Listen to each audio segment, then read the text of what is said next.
বাতিলের সংগ্রাম চলছে চলবে, দাম কমানোর সংগ্রাম।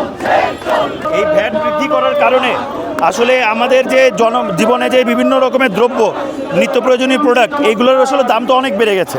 এমনিতেই আমাদের মূল্যস্ফীতি যাচ্ছে 12-14, মানে খাদ্যের মূল্যস্ফীতি। সেই জায়গা থেকে যদি আরও এটার দাম বেড়ে যায় তাহলে সাধারণ মানুষের জন্য যে বসবাস করার যে সুযোগটা এটা আসলে কঠিন হয়ে যাচ্ছে। ফলে আমরা মনে করি শেখ হাসিনা যেই মডেলে বাংলাদেশের অর্থনীতি চালিয়েছে সেই মডেলেই যদি ডক্টর ইউনূস অর্থনীতি চালায় তাহলে তো আসলে এই অর্থনীতির যে আমরা যেই চেষ্টাটা করেছিলাম, যে গণঅভ্যুত্থান যে চেষ্টা করেছিল একটি স্বনির্ভর বাংলাদেশ, সেই স্বনির্ভর বাংলাদেশ তো আসলে আমরা বানাতে পারবো না।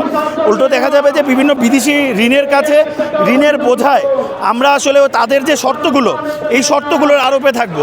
এই শর্তগুলোর মেজরিটি শর্ত দেশের সাধারণ মানুষের পক্ষে যাবে না। ফলে আমরা মনে করি অবিলম্বে এই ভ্যাট বাতিল করতে হবে এবং এই যে পুরাতন মডেল IMF-এর কাছ থেকে ঋণ নেওয়ার যে মডেল, এইসব মডেল থেকে বের হয়ে আসে দেশীয় অর্থনীতিকে কিভাবে শক্তিশালী করা যায় সেই সব বিষয়ে অংশীজনদের সাথে কথা বলতে হবে। এই আলোচনা থেকেই মূলত আজকে আমাদের এই মিছিল আর কি। গত 17 বছর যে আমরা ঋণের তলে তলে গেছি বাংলাদেশ, হঠাৎ করে কি এই ঋণ ভ্যাট বৃদ্ধি আরোপের মাধ্যমে সমাধান হবে কিনা?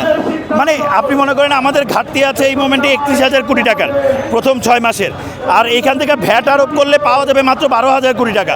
তার মানে আপনি তো রাজস্ব ঘাটতি মেটাতে পারছেন না। ফলে তাহলে জনগণের উপর চাপাচ্ছেন কেন? অন্য ব্যবস্থা করেন। আওয়ামী লীগের প্রচুর এমপি, প্রচুর ব্যবসায়ী যারা সিন্ডিকেট চালিয়েছে এতদিন, তারা এখনও ঘুরে বেড়াচ্ছে, তাদেরকে গ্রেপ্তার করেন, তাদের সম্পদ বাজেয়াপ্ত করেন।